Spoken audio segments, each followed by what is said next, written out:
Bom dia, gente! Vamos lá para a nossa segunda aula. E agora nós vamos falar sobre os vírus no capítulo 3. Inclusive, por conta dele, é que nós estamos tendo essa aula online, ok? Vamos lá? Prepara o material. Opa! Antes disso, maravilhas acontecem em nossas vidas todos os dias. Bom dia, Brasil! Bom dia, CCJ! Agora vai lá, pega seu material, sente adequadamente com a sua postura salesiana e prepara para a segunda aula. Vamos nessa? Então, a aula 2 fala sobre os vírus. Que tal nós aprendemos um pouco mais sobre eles? Vamos lá, então? O que nós vamos estudar nesse capítulo? As características gerais, a sua estrutura, como eles se reproduzem, qual que é a importância dele no nosso ambiente, prevenção, doenças que são causadas por esses indivíduos que são invisíveis a nossos olhos, né? Mas que estão em todos os lugares. Então, vamos começar. Será que o vírus é um ser vivo? Vamos lá? Há quem diga que sim, teorias que são embasadas em dizer que o vírus é um ser vivo, sim. Por quê? Porque eles manifestam hereditariedade, ou seja, eles passam através do seu DNA, eles se multiplicam. Eles sofrem mutações, ou seja, para eles, fazendo isso, ocorre o quê? Uma evolução. Já outras teorias falam que os vírus não são seres vivos. Primeiro que já estão embasados na teoria celular. Lembra lá do capítulo anterior? Que nós aprendemos sobre o que é ser um ser vivo? Tem que ter células, se nutrir, reproduzir, lembra lá? Então, volta aqui. Quem defende que ele não é um ser vivo é porque ele diz que eles são acelulares. O que quer dizer isso mesmo? Que eles não possuem célula, segundo a teoria celular. Ou seja, então eles não produzem uma membrana, não tem organelas, né? Lembraram? Beleza. Continuando, eles não possuem metabolismo próprio. O que é isso? O metabolismo próprio nada mais é que são as reações químicas que acontecem para produzir o quê? Energia nessa célula para ela poder funcionar, certo? Que são responsáveis pelas sínteses, pelo crescimento, pela reprodução das células. O que mais que ele fala aí? Que eles são parasitas intracelulares, obrigatórios, ou seja, eles não se reproduzem se eles não tiverem uma célula. Se eles não tiverem, parasitando nessa célula, ele não consegue se reproduzir. Ou seja, o que eles fazem? Dependem totalmente de uma célula para poder dizer que é um ser vivo. Então, não acredita-se que ele é. Por quê? Porque eles parasitam células, dependem dela para sobreviver. Se dependem dela e a célula é formada e esse organismo é formado por célula, então não tem sentido, né? Então, defendendo essa teoria, eles afirmam que não são vivos porque eles parasitam as células. Esse intracelular porque eles ficam dentro da célula. Precisa do quê? Das organelas para poder se reproduzir. Quando eles fazem isso, eles matam essas células hospedeiras. Ok? Outra coisa aí, o que são inertes fora de uma célula? Inerte fora da célula é que eles não têm atividade. Pensa na palavrinha, toda vez que você pensar na palavra inerte, agora você vai aprender uma outra palavra. Eles são caracterizados como vírions. Vírions, quando você ouvir essa palavra, é porque ele está dizendo que esse vírus é inerte fora de uma célula. Ele não tem atividade. E parasitam células específicas. Eles não pegam qualquer célula, ok? Continuando. E falar das características dos vírus é falar de quem diz que ele não é um ser vivo, né? Então, nós vamos repetir algumas coisas aqui que vocês acabaram de aprender. Então, características gerais dos vírus é que eles não possuem organização celular. O que isso quer dizer? É que eles não possuem células. Então, vocês acabaram de aprender que eles são acelulares. Não tem membrana, não tem citoplasma, não tem organela, não tem o núcleo envoltório para ser considerado como uma célula. Ok? Então, eles são acelulares. Continuando aqui. Não possui metabolismo próprio. Acabei de explicar sobre isso. Das reações que acontecem neles, certo? São inertes. Toda vez que eu falar inerte é o quê? Posso chamar eles de vírions. Reproduzem somente dentro de células vivas. Ou seja, porque se eles não têm essas células, eles são inertes. O que eles são parasitas mesmo? Intracelulares. Obrigatórios. Dependendo de células, tanto de planta como animais, como de bactérias, que são procariontes. As plantas e os animais são eucariontes, que vocês já sabem. Outra característica. Se reproduzem às custas do material genético das células. Então quer dizer o quê? As características gerais dos vírus comprovam a maioria na tese que eles não são seres vivos. Olha o tanto de coisas que eles dependem para sobreviver.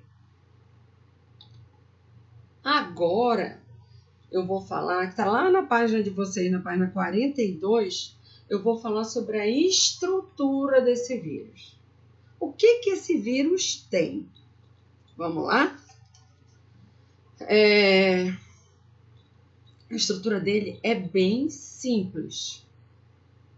Simples de tudo. O que ela é composta? Ela é composta de material genético, de cápsula de proteína. Essa palavrinha aí, quando eu falar cápsula de proteína, você vai pensar na seguinte situação, ó. Toda vez que você ouvir a palavra cápsula de proteína, ela também pode ser chamada de capsídeos. Os capsídeos, eles são a proteção desse material genético, tá? Que é formado o vírus. Então, ele ajuda. Olha lá o desenho aqui que vocês estão vendo bem aqui, ó. Presta atenção, tá vendo? Essa cápsula de proteína, ela serve para proteger esse material genético, que vocês conhecem como DNA, RNA, certo? Aqui, ó, DNA, RNA. Então, quando eu falar cápsula de proteína, você também pode ouvir falar do capsídeo, certo? Tem o material genético, eu acabei de falar, que é o DNA, o RNA. Alguns vírus, eles possuem os dois dentro dele. O envelope, qual que é a função do envelope? Quando ocorre o quê? Ele é derivado de quem? Da membrana celular hospedeira. Porque o vírus é um parasita obrigatório, então ele pega parte dela, certo? Proteína. Qual que é a função das proteínas? Lembra lá que eu falei que eles vão procurar células que eles se identificam? Então, essas proteínas, elas se projetam na superfície do vírus para que ele reconheça essa célula que ele vai parasitar. Ele não parasita qualquer célula, certo? Então, essas são as partes e as funções da estrutura do vírus. Aí, eu tenho aqui, ó, dois tipos de estruturas, tá vendo? Ó? Uma que é chamada de vírus envelopado e o outro é encapsulado, certo? Lembra que todos os dois têm a cápsula de proteína. São os capsídeos, lembra?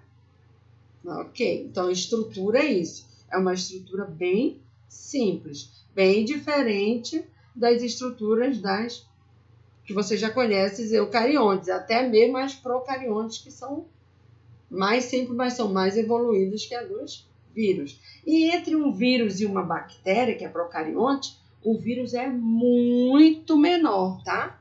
Muito menor do que uma bactéria.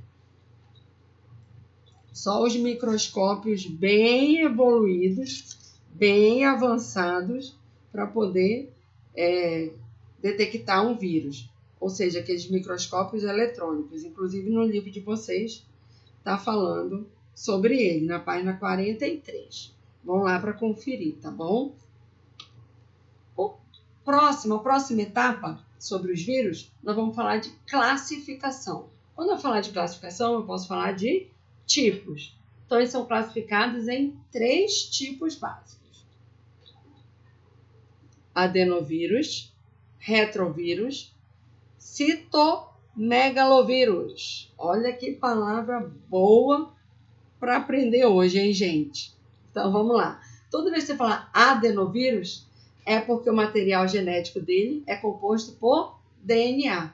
Olha aqui um exemplo para vocês verem: os bacteriófagos, que são vírus que infectam as bactérias. Os retrovírus possuem no seu material genético o RNA, certo? Exemplo disso: a gripe, o coronavírus, o ebola, a dengue, a raiva, o sarampo, a zika, a chikungunya, entre outros, tá? Esse RNA, ele é muito mutável. Então, por isso que eles vão a cada tempo vai aparecendo um novo tipo de vírus. Por isso que quando eu tomo a vacina da gripe esse ano, eu tenho que tomar ela novamente ano que vem. Porque o vírus já ocorreu o quê? Uma mutação dele. Ele já evoluiu para um outro tipo de vírus. Assim aconteceu com o coronavírus, certo? Que agora o atual é o Covid-19. Mas ele não é o primeiro dos coronas, ok? Nós já falamos bastante disso antes de nós começarmos essa aula online, né? Que agora nós estamos em casa, inclusive por conta dele. Continuando aqui. Então, outro tipo de vírus, que é uma exceção, são os citomegalovírus, que eles são compostos dos 2 tipos de materiais genéticos, ok? Então, da classificação: adenovírus, retrovírus, citomegalovírus. Aprenderam, né? Olha lá o citomegalovírus aqui, ó. O material genético dele tem DNA e RNA, ele é do grupo do herpes, ok? E o retrovírus é aquele conhecido por todos nós, todos os anos alguém pega um, né? Que é o vírus da gripe. Agora, como que esses vírus se reproduzem? Lá no livro de vocês, essa reprodução, essa multiplicação, porque eles são o quê? Parasitas intercelulares, obrigatórios. Sem uma célula, eles não se reproduzem. E aí nós vamos falar agora da reprodução do bacteriófago. E o bacteriófago, olha lá, ele é um tipo de... Que tipo que ele é? Adenovírus. Ele tem no material genético dele o DNA. Beleza. Então, como que ele vai fazer esse processo? Ele vai caminhar da seguinte maneira, ó. Ele vai lá procurar a sua célula hospedeira para ele atacar ela com toda a eficiência. Aí, o que ele vai fazer? Ele vai se prender, ele vai se fixar nessa célula, injetando quem? O DNA dele, que é o material genético. Depois, a etapa 2, ele vai o quê? O DNA dele vai fazer o quê? Vai usar as estruturas da célula, lembra das organelas? Para produzir os seus novos DNA. Então, ele vai reproduzir através das estruturas celulares. E o terceiro passo, o DNA do bacteriófago, usa a estrutura dessa célula para produzir o quê? Novas cápsulas de proteína. Como que elas são chamadas mesmo? Como que ela é chamada? Estou esperando a resposta aqui. Como que essa cápsula de proteína pode ser chamada? Os capsídeos, lembra? Beleza. A quarta etapa para esse ciclo desse vírus, novos bacteriófagos são produzidos quando o DNA do vírus encaixa em novas cápsulas de proteína, ou seja, olha lá, ó, eles se formaram novamente, tá vendo? Criou igualzinho como ele era antes. Então, eles se encaixaram aqui e agora eles se formaram. Quando eles se formam, a célula da bactéria se rompe. Ele quebra essa célula. Eles se liberam dessa célula para infectar o quê? Novas células saudáveis, ok? Quando eles fazem isso, é um ciclo viciante, né? Ele vai lá e cata outra para poder ter aquele ciclo do vírus. Por isso que não adianta você tomar antibiótico para vírus. Por quê? Porque ele vai fazer o quê? Ele vai passar pelo ciclo dele. Você toma antivirais, que você vai amenizar os efeitos que ele causa no seu corpo, ok? Aprendido como eles se reproduzem. Lembra que os bacteriófagos são de que tipo? Adenovírus. Beleza. Agora, o que eu posso fazer para melhorar isso? Para que eles não penetrem no meu corpo com maior facilidade. Eu tenho que fortalecer o meu sistema imunológico. Quando sua mãe fala assim, gente, vamos alimentar com 5 cores diferentes, vamos alimentar de maneira saudável. Que é por quê? Para eu criar o quê? A minha defesa. Quanto melhor a minha defesa tiver, mais eu vou combater esse vírus. Tranquilo? Eu posso prevenir isso, o quê? Prevenindo as doenças através de vacina ou de soro. Qual que é a diferença entre a vacina e o soro? Qual que é? A vacina vai prevenir doença. O soro vai curar certas doenças. Ah lá, quando você toma uma mordida de um cachorro, que ele não tomou a vacina da raiva, que é um vírus. Você pode pegar raiva. Então, você vai lá e toma um antirrábico.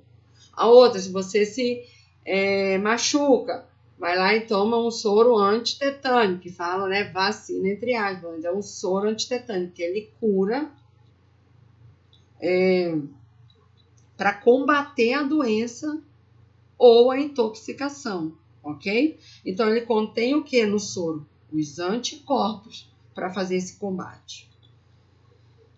Já as vacinas, elas fazem a prevenção para aquilo ali não acontecer, tá?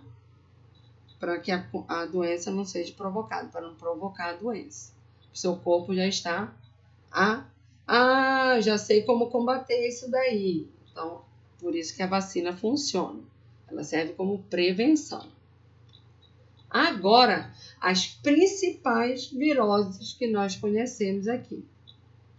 Lá no livro de vocês, ela vai estar na página 45, toda detalhada, explicando sintoma, causa, consequência, tudinho, tá? Vai lá na página 45. Dentre elas tem a AIDS, a dengue, a gripe, sarampo, tá? A raiva, lembra lá do cachorro? Então, eles estão aqui, ó, prontos para te atacar se você não se precaver. Então, você tem que se cuidar. E tem higiene também, hein? Além de se alimentar muito bem, como eu já falei. Então, quando sua mãe disser, come verdura, toma vitamina, é para fazer tudo isso que a sua mãe está mandando. Ok? Porque ela quer o seu bem.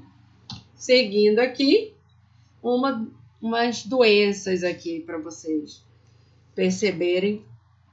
Olha lá o mosquitinho. da dengue. Lembra?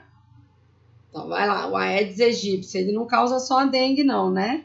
Ele leva junto também o quê? O vírus de quem? De quem? Não ouvi. Além dele, tem quem? Vários outros. Lembra lá do Aedes aegypti, que causa dengue, causa chikungunya, causa quem mais? Outras que vocês conhecem. Zika, por exemplo. Certo? Então, a prevenção é o quê? Não deixar essa água parada. Não posso deixar esse transmissor chegar nas nossas casas, ok? Então, vocês têm que limpar seu quintal, limpar, não deixar de hipótese nenhuma água parada. Que não deixa de ser uma forma de higiene também. A gripe, que nada mais é que a influenza, lembra? Sintomas: tosse, dores musculares, calafrio, congestão nasal. O aparecimento repentino pode ter febre ou não. Como que eu vou me cuidar para recuperar? Lembra que não adianta eu tomar antibiótico. Eu tenho que ter descanso, repouso. E ela pode evoluir para uma pneumonia, tá? Então, a gripe não é brincadeira não, hein, gente? E os sintomas do corona, lembra que são bem parecidos com uma gripe. Então, você tem que ficar atento, tá? E, por último, não seja tão quanto importante, né? Que é o que nós estamos passando hoje, é o coronavírus, tá? Aí, eu pedi para vocês o seguinte: o que vocês tinham que fazer de uma pesquisa que eu solicitei para vocês fazerem antes de nós ficarmos na quarentena? Pedi para vocês fazerem o quê? A diferença entre o surto, a epidemia e a pandemia, certo? O que vocês fizeram? Com certeza vocês fizeram essa tarefa. Então, o que eu vou fazer uma analogia de um surto? Um surto eu posso dizer que é o quê? Um aumento de casos de uma doença. Por exemplo, a dengue. Teve um surto de dengue em Cuiabá. Então, o surto ele fica ali só naquela região, certo? E a epidemia? Então, o surto é um aumento naquela região, em determinada região local, uma infecção local, tá? A epidemia já se refere a casos que se espalham por mais regiões. Não vai ser só na cidade de Cuiabá. Já vai passar para o estado de Mato Grosso ou o país inteiro, certo? Então, o caso de uma mesma doença que se espalhou por vários locais. Eu posso dar um exemplo do H1N1. Lembra da época que teve a epidemia de H1N1? Então, o H1N1 não ficou só em Cuiabá. Ele foi para outros estados do nosso país, certo? Então, ou seja, é uma preocupação em nível quê? Em nível municipal, estadual ou até mesmo nacional. Agora, a pandemia não. É o pior de todos os casos. É quando essa doença, que no caso, que doença que está cometendo a gente agora? O coronavírus, né? O Covid-19. Então, essa doença, ela é registrada, ela é espalhada por todos os continentes, por todo o mundo. E por isso, essa preocupação nossa de ficar em casa e trazer para vocês essa aula online. Por quê? Porque nós precisamos nos cuidar e cuidar um dos outros, certo? Então, agora, vocês vão ver um vídeo explicativo do que nós estamos passando nesse momento sobre o Covid-19. Tá joia? Então, prestem bem atenção nele.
Oi, gente, não esquece, hein? Se liga na tarefa. Eu vim aqui para dar mais esse recado.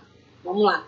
No livro de vocês tem atividade para fazer no caderno, tem atividade para fazer na pasta e não se esqueçam da data. A data dessa atividade da aula 2 vai ser no dia 17.